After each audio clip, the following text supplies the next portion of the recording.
Bonjour et bienvenue à toi dans cette nouvelle vidéo. Merci d'avoir flashé ton QR code présent sur ta fiche de révision ou tout simplement d'avoir cliqué sur cette vidéo. Aujourd'hui, nous allons nous concentrer sur la révision constitutionnelle, la révision de la Constitution plus exactement de 1958 avec l'article 89 de la Constitution. D'accord? Donc on va pas vraiment aborder la QPC dans cette vidéo, on le verra dans une prochaine vidéo. Pour ce faire, nous verrons dans un premier temps la procédure dite principale et la procédure secondaire de l'article 89 de la Constitution. Surtout, n'oublie pas de t'abonner à ma chaîne YouTube, mais également de liker la vidéo et de me rejoindre sur mes réseaux sociaux, Instagram et TikTok. Et c'est parti!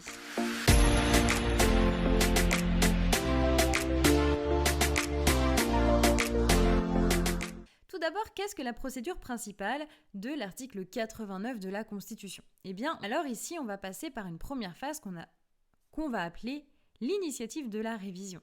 Ici, c'est le président de la République, sur proposition du Premier ministre, qui va donc initier ce que l'on appelle le projet de loi constitutionnelle. Alors ici, la difficulté, c'est en cas de cohabitation, par exemple, où finalement, il y aura beaucoup de difficultés pour mettre en place ce projet de loi constitutionnelle. Ensuite, on peut avoir également une initiative du Parlement, par exemple, où on va parler de proposition de loi constitutionnelle. Donc si tu vois projet de loi constitutionnelle, tu sais que c'est d'initiative présidentielle, et si tu vois proposition, eh bien ça vient du Parlement. Alors il va y avoir une phase de discussion, bien évidemment, où on va mettre en place finalement ce projet, cette proposition de loi constitutionnelle. Alors la discussion, elle va venir se faire entre les deux chambres, le Sénat, l'Assemblée nationale, qui vont donc voter à la majorité des deux chambres. D'autre part, tu peux noter que dans l'initiative parlementaire, les deux chambres vont posséder un droit de veto constitutionnel. C'est-à-dire que s'il y a vraiment une chambre qui est contre cette proposition de loi constitutionnelle, eh bien on pourra mettre un droit de veto. Alors en ce qui concerne l'adoption, dans cette procédure principale, l'adoption se fait par référendum. C'est-à-dire qu'il faut demander l'avis au peuple de trancher finalement sur ce projet ou sur cette proposition de loi constitutionnelle.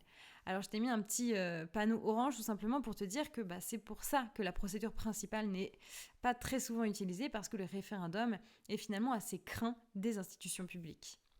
D'autre part, il y a la procédure secondaire. Alors celle-ci, on va dire qu'il va y avoir donc une phase d'initiative gouvernementale. Cette fois, c'est le pouvoir exécutif, oui, qui va initier cette réforme.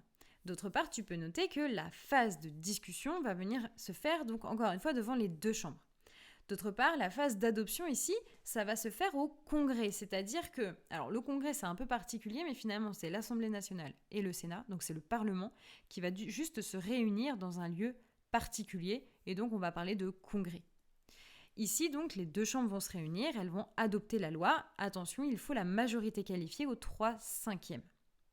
Voilà, c'est la fin de cette vidéo. J'espère que tu as bien compris le mécanisme de révision de l'article 89 de la Constitution. En tout cas, n'hésite pas à commander mes fiches de révision directement en lien dans ma description, de t'abonner à ma chaîne YouTube et de liker la vidéo, mais également de me laisser un commentaire et de me rejoindre sur mes réseaux sociaux, Instagram et TikTok.